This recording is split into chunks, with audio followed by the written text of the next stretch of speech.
Hello children, welcome to असा education. ये हमारा चैप्टर 6 क्लास 10 का सेकेंड वीडियो है, places of Indian cultural heritage. ये वीडियो जो है मेनली आपको बताएगा कि इंपॉर्टेंट क्वेश्चन आंसर्स कौन से आ सकते हैं और हम एग्जाम में क्वेश्चन आंसर्स लिखते वक्त क्या चीज़ों का ध्यान रखें। तो प्लीज़ इस वीडियो को ध्यान से देखिए, आपके लिए बहुत ज़्यादा मार्क्स स्कोर करने में हेल्प करेगा। पहला क्वेश्चन जो है ये आपका लगभग 5 मार्क्स का है। तो 5 मार्क्स का क्वेश्चन लिखने के लिए आपको क्या ध्यान रखना है? सबसे पहले क्वेश्चन क्या है कि आपको इंपॉर्टेंस बतानी है इंडियन कल्चरल हेरिटेज की। तो अब हम क्या बोलेंगे कि इंडियन कल्चरल हेरिटेज जो है इंपॉर्टेंट क्यों है। सबसे पहला पॉइंट कि वो हमें मदद करता है इंडिया की हिस्ट्री और ट्रेडिशन को समझने में। दूसरा, वो नेशनल यूनिटी और प्राइड को प्रमोट करता है। तीसरा, वो अट्रैक्ट करता है टूरिज्म को और एम्प्लॉयमेंट जो है उसे जनरेट करता है, क्रिएट करता है। साथ ही साथ ये आर्ट, आर्किटेक्चर और कल्चर को प्रिजर्व करता है। और लास्ट पॉइंट क्या है कि कल्चरल वैल्यूज जो हैं इनको आगे आने वाली जनरेशंस को पास ऑन करता है। जैसे हमने पढ़ा था, पीढ़ी दर पीढ़ी जो है ये जनरेशंस को पास ऑन होता है। तो ये आपके 5 पॉइंट्स हैं, क्योंकि आपका क्वेश्चन भी 5 मार्क्स का है। अब आप इसमें एक छोटी सी टिप याद रखिएगा, आंसर्स जो है वो पॉइंट्स में लिखिएगा। दूसरा, इस तरह के words national pride, tradition, future generations, इन वर्ड्स का इस्तेमाल ज्यादा करिएगा। सेकंड क्वेश्चन भी आपका 5 मार्क्स का ही है। इसमें आपको बताना है types of Indian cultural heritage examples के साथ। तो इंडियन कल्चरल हेरिटेज हमारी किस टाइप की है? पहली, हिस्टोरिकल हेरिटेज जो कि पास्ट रूलर्स और इवेंट से संबंधित है, Taj Mahal, red fort. Religious heritage faith और बिलीफ से संबंधित है, Somnath temple, Dwarka. Architectural heritage design और कंस्ट्रक्शन के लिए फेमस है, Konark sun temple, Khajuraho temples. और फाइनली आता है कल्चरल और आर्टिस्टिक हेरिटेज। इसमें आती है आपकी art, dance, paintings. Ajanta painting example के लिए आप लिख सकते हैं। टिप क्या याद रखनी है कि आपको एटलीस्ट एग्जाम्पल के लिए 2 एग्जाम्पल्स तो जरूर ही दें। थर्ड क्वेश्चन आपका 3 से 4 मार्क्स का है। इसमें जैसे आपको शॉर्ट नोट लिखना है ताजमहल पे। अब क्या लिखेंगे? ताजमहल आगरा में लोकेटेड है। इसको बनाया था मुगल एम्परर शाहजहां ने अपनी वाइफ मुमताज महल की याद में। व्हाइट मार्बल का बना हुआ है और सिंबल है लव और मुगल आर्किटेक्चर का। ये एक यूनेस्को की वर्ल्ड हेरिटेज साइट है। अब जनरली कॉमन मिस्टेक क्या होती है कि ताजमहल को हम रिलीजियस हेरिटेज लिख देते हैं, जबकि ताजमहल क्या है? हिस्टोरिकल और आर्किटेक्चरल हेरिटेज। क्वेश्चन 4 भी 3 और 4 मार्क्स का ही है। यूनेस्को क्या होता है, उसका रोल क्या है? तो सबसे पहले यूनेस्को की फुल फॉर्म, ये स्टैंड किसके लिए करता है? United Nations Educational, Scientific and Cultural Organization के लिए। इसका रोल क्या है? आइडेंटिफाई करना, प्रोटेक्ट करना और प्रिजर्व करना कल्चरल और नेचुरल हेरिटेज साइट्स जो बहुत ही ज्यादा बहुमूल्य है हमारे लिए, उनकी। ये साथ ही साथ अवेयरनेस यानी जागरूकता क्रिएट करता है कि हमें अपने हेरिटेज को कैसे संरक्षित करके रखना है।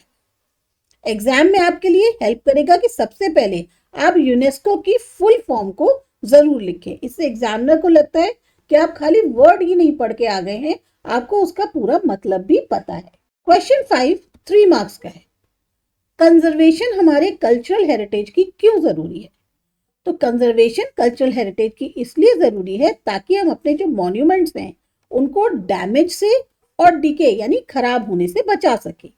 ये हमारी हिस्ट्री को प्रिजर्व करता है, कल्चर जो है उसको प्रिजर्व करता है, ताकि आगे आने वाली जो जनरेशंस हैं वो भी इस बारे में जान पाए। ये प्रमोट करता है टूरिज्म और मेंटेन करता है हमारी नेशनल आइडेंटिटी, पहचान को। इसमें आप कोशिश करिए जब भी आप इस तरह के आंसर्स लिखें तो कंजर्वेशन, प्रिजर्वेशन, नेशनल आइडेंटिटी, इस तरह का वर्ड्स जरूर यूज करें। क्वेश्चन 6 जो है ये कंपैरिजन है, बहुत ही इंपॉर्टेंट क्वेश्चन है। अब जैसे आपको हिस्टोरिकल हेरिटेज और रिलीजियस हेरिटेज के बीच में डिफरेंस बताना है। तो हिस्टोरिकल हेरिटेज रिलेटेड होती है हिस्ट्री और रूलर्स से, जबकि रिलीजियस हेरिटेज डिपेंड करती है, रिलेट करती है फेथ और बिलीफ में। हिस्टोरिकल हेरिटेज में आती है ताजमहल, रेड फोर्ट। रिलीजियस में आते हैं Somnath temple, Dwarka. Historical heritage political history दर्शाती है, जबकि रिलीजियस हेरिटेज स्पिरिचुअल ट्रेडिशन दिखाती है। एग्जाम में आप 2 पॉइंट्स और एग्जाम्पल जरूर दीजिए, आपको डेफिनेटली उसमें फुल मार्क्स मिलेंगे। अभी ये तो हमने एग्जाम के इंपॉर्टेंट क्वेश्चंस समझे थे। अब देखते हैं कि हम जनरली एग्जाम में गलतियां क्या करते हैं। तो अगर आपके चैप्टर 6 से रिलेटेड क्वेश्चंस आए तो उसमें आप गलतियां जो अवॉइड करें वो क्या है। पहला, आप ना जो टाइप्स हैं हेरिटेज के उनको मिक्स मत करिए। जैसे ताजमहल को रिलीजियस हेरिटेज में लिख दिया या सोमनाथ टेम्पल को हिस्टोरिकल हेरिटेज में। नहीं, ताजमहल हिस्टोरिकल या आर्किटेक्चरल हेरिटेज में आएगा, सोमनाथ टेम्पल रिलीजियस हेरिटेज में। दूसरा एग्जाम्पल क्या है कि आप जो है जब भी आंसर्स देते हैं एग्जाम्पल्स नहीं देते। नहीं, आपको एग्जाम्पल देने जरूरी है। अगर आप टाइप्स को एक्सप्लेन कर रहे हैं तो बिना एग्जाम्पल के उसका मतलब क्लियर नहीं होगा। जैसे एटलीस्ट आप कोई भी टाइप दे रहे हैं उसके साथ एक एग्जाम्पल जरूर दें। Taj Mahal, Konark sun temple, Somnath temple, कोई भी टेम्पल हो या कोई भी आपका मॉन्यूमेंट हो, एग्जाम्पल जरूर दीजिए जिस भी टाइप को आप एक्सप्लेन कर रहे हैं। दूसरा, जो यूनेस्को है इसकी फुल फॉर्म कभी गलत मत लिखिएगा। अगर आप लिखते हैं पता चला आप इनकम्प्लीट लिखा है या इनकरेक्ट फुल फॉर्म लिखा है, वो एग्जामिनर के लिए समझ में आ जाता है कि इसे कुछ पता नहीं है। तो ज्यादा अच्छा रहेगा कि आप यूनेस्को की करेक्ट जो फुल फॉर्म है उसे याद कर लें, United Nations Educational, Scientific and Cultural Organization. दूसरा, लंबे लंबे पैराग्राफ्स मत लिखें।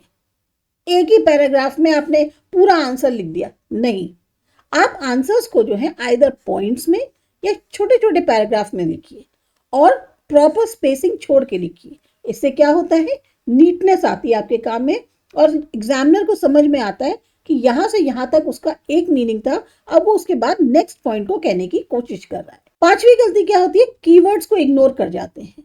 आप एग्जाम में कीवर्ड्स जरूर लिखें, जैसे cultural heritage, UNESCO world heritage site, conservation, national pride, preservation, ये आपको जो है जरूर लिखने हैं। छठी मिस्टेक क्या होता है, जब बहुत शॉर्ट आंसर्स होते हैं तो एक 5 मार्क के क्वेश्चन के लिए आप सिर्फ 1 या 2 लाइन लिख दें। नहीं, कभी भी गलती ऐसी ना करें। जब आपका 5 मार्क का क्वेश्चन है तो एटलीस्ट 4 to 5 क्लियर पॉइंट्स लिखें और कोशिश करें एग्जाम्पल्स जरूर दें जहां पर पॉसिबल हो। तो आपका जो एक गोल्डन एग्जाम्पल रूल है या एग्जाम के लिए रहेगा वो ये है कि कभी भी हेरिटेज टाइप को मिक्स मत करिए, एग्जाम्पल्स लिखिए और कीवर्ड्स का जरूर इस्तेमाल करिए। आपके एग्जाम में आपके फुल मार्क्स लाने से आपको कोई नहीं रोक सकता। फाइनली अभी इसी चैप्टर का हम एक वीडियो और लाएंगे जिसमें हम आपको हॉट्स या केस स्टडी के जो क्वेश्चंस होते हैं उनके बारे में बताएंगे। तब तक के लिए आप इस वीडियो को अच्छे से स्टडी करें, समझें और सब्सक्राइब करें ASA एजुकेशन।